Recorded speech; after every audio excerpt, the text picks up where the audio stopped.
Breaking news tonight, President Trump declaring the coronavirus a national emergency. Til corona. The COVID-19. Coronavirus. So at times like these seeming rather uncertain, self-care can be something easily neglected because one's mind is elsewhere. A member of the YesFam brilliantly suggested that we come together and do a self-care September. So every day for a month we'll be fulfilling a small task to connect with ourselves just that bit more and share the experience with each other.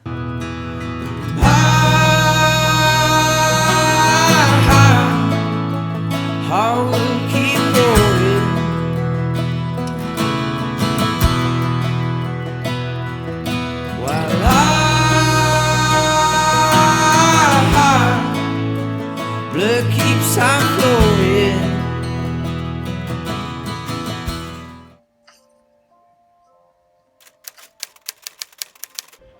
You must understand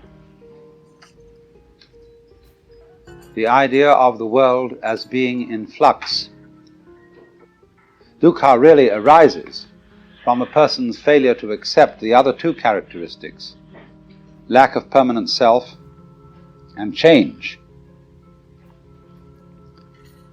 The feeling that we have of an enduring organism, I meet you today and I see you, and then tomorrow I meet you again and you look pretty much as you looked yesterday, and so I consider that you're the same person. But you aren't. Not really. When I watch a whirlpool in a stream, here's the stream flowing along, and there's always a whirlpool like the one at Niagara. But that whirlpool never really holds any water. The water is all the time rushing through it.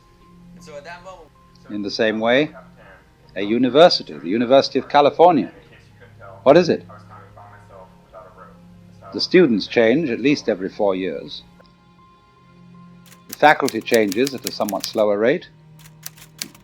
The building changes. They knock them down and put up new ones. The administration changes. So what is the University of California? It's a pattern of a particular kind. And so in just precisely that way, every one of us is a whirlpool in the tide of existence. And we are in every cell in our body, every molecule, every atom is in constant flux. And nothing can be pinned down.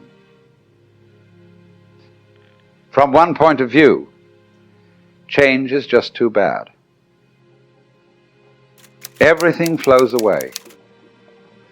And there's a kind of sadness in that, a kind of nostalgia, and there may be even a rage.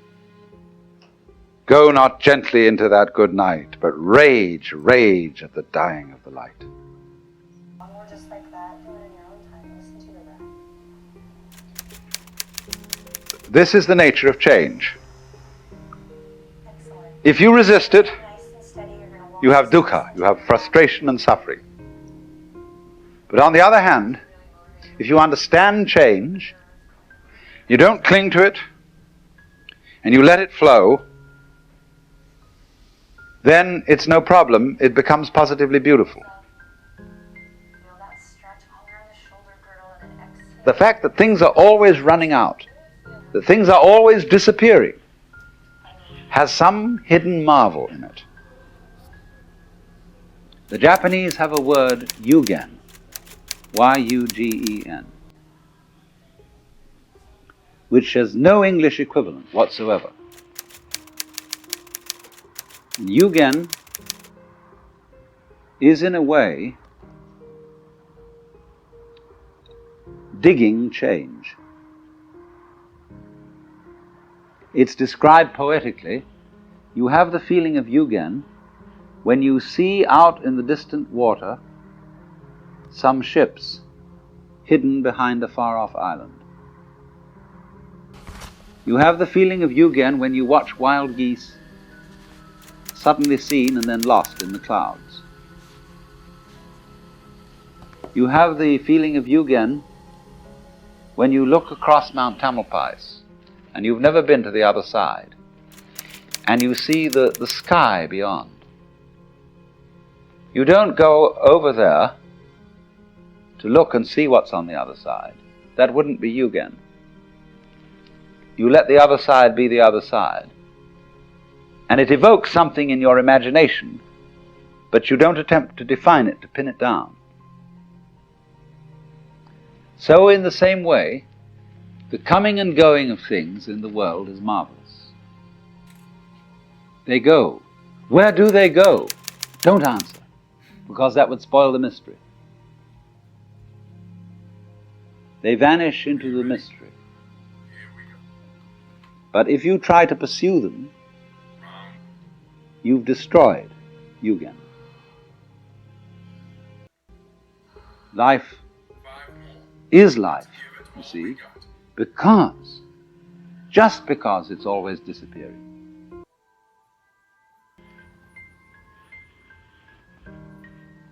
So, the trouble is that we have one-sided minds.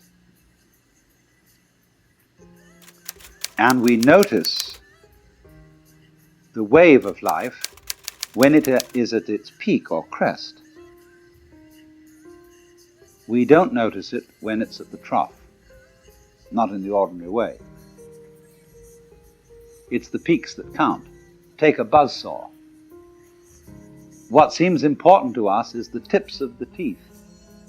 They seem to do the cutting, not the valleys between the teeth.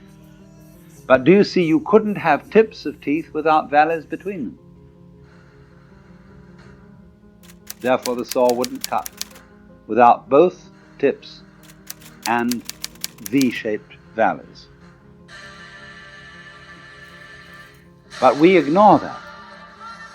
We don't notice the valleys so much as we notice the mountains. Valleys point down, mountains point up.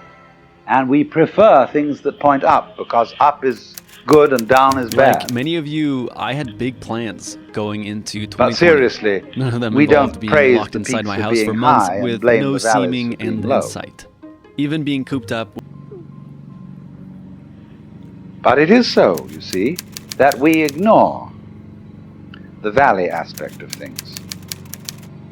And so all wisdom begins by emphasizing the valley aspect as distinct from the peak aspect. We pay plenty of attention to the peak aspect. That's what captures our attention. But we somehow screen out the valley aspect. But that makes us very uncomfortable. It seems that we want and get pleasure from looking at the peaks, but actually this denies our pleasure, because secretly we know that every peak is followed by a valley, the valley of the shadow of death. And we are always afraid, because we are not used to looking at valleys, because we are not used to living with them. They represent to us a strange and threatening unknown. Maybe, we are afraid, the principle of the valley will conquer, and the peaks will be overwhelmed. Maybe death is stronger than life, because life always seems to require an effort.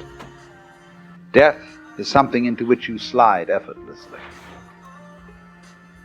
Maybe nothing will overcome something in the end. Wouldn't that be awful?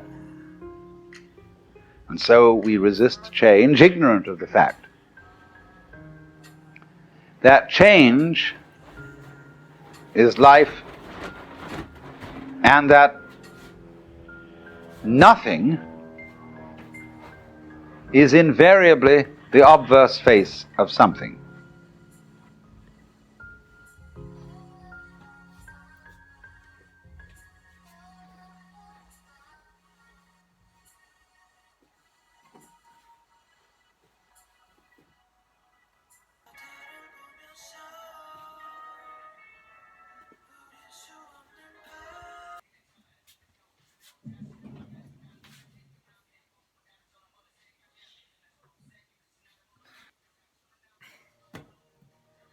excessive thought activity often creates scenarios of things going wrong that are not happening now, may never happen, often probably will never happen.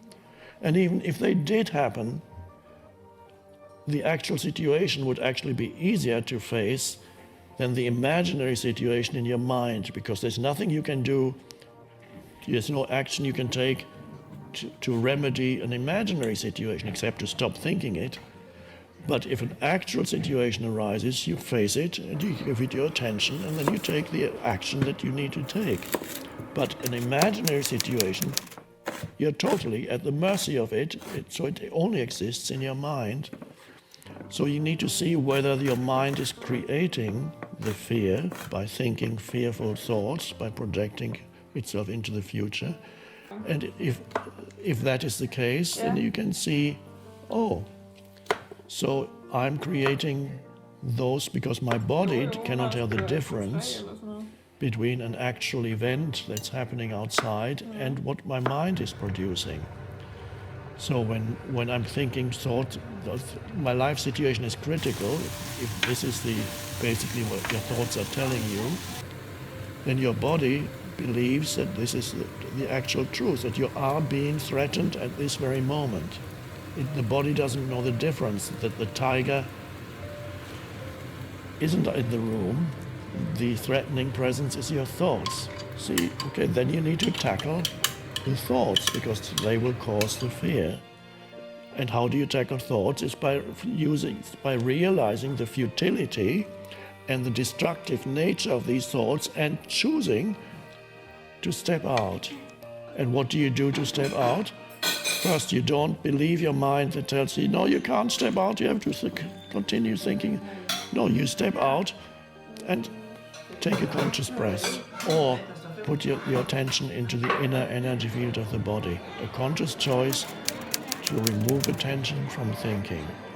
And you may have to be really alert to do it. If you're immersed in a mind stream, it could even be that it's so powerful that you just cannot get out. It has such gravitational pull, it pulls you, but at least you know that this is what's happening. So there's a state where you cannot help yourself yet, but at least there is the beginning of a disidentification from it when you know that this is what is happening. So there's a part of you that knows this is not totally real. This is the fears being produced by my mind. Or in those early stages, you may not yet be able to step out of it. It may be so strong that you're still totally in the grip of it, but at least you know that you're in the grip of it. The worst thing is to be in the grip of it and not even knowing it, because you're so identified with it. It is absolutely real to you. So even to know that this is happening is already a step forward. Now, it's also possible, some people, that the fear arises and you cannot detect any thought that created it. It just comes wherever you are at some moment. Suddenly, intense fear comes. That is possible too. And that, of course, is what I call pain body, which is accumulation of old emotions that lives in you. And there are many people for whom the pain body manifests predominantly as anxiety or fear, and it can come up suddenly. But usually then it flows into your mind also and produces fearful thoughts. So fear can be, in some cases, if you still suffer from that affliction, some of you may be able to see how your thoughts are generating the fear habitually, or you may find that in you the fear arises spontaneously and then usually produces further fearful thought. And that is the pain body wanting to feed on further experience of the same. What makes up its life is the energetic frequency of fear, which is a particular, you can feel what fear feels like. It has we call that a frequency. Natural disasters like hurricanes or wildfires, unprecedented decline in nature threatening humanity.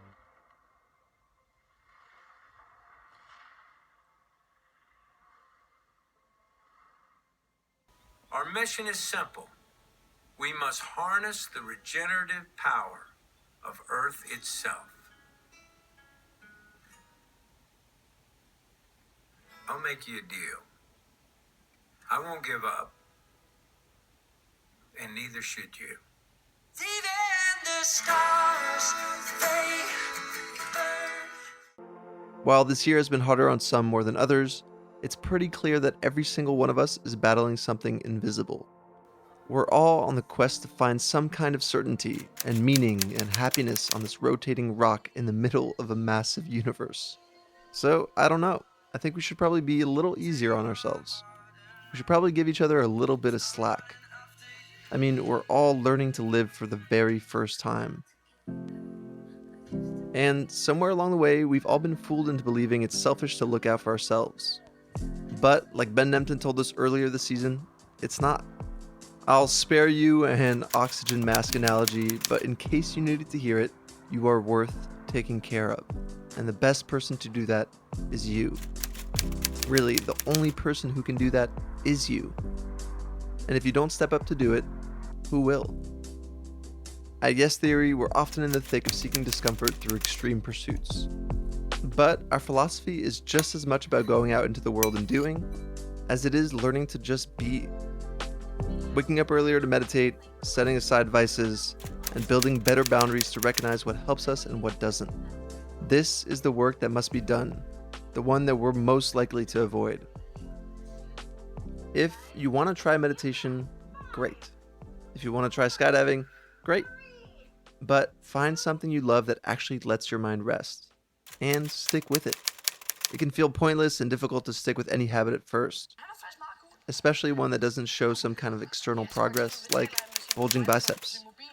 But it's important to remember that our minds are often most resistant to what would help us most. Andy said it himself.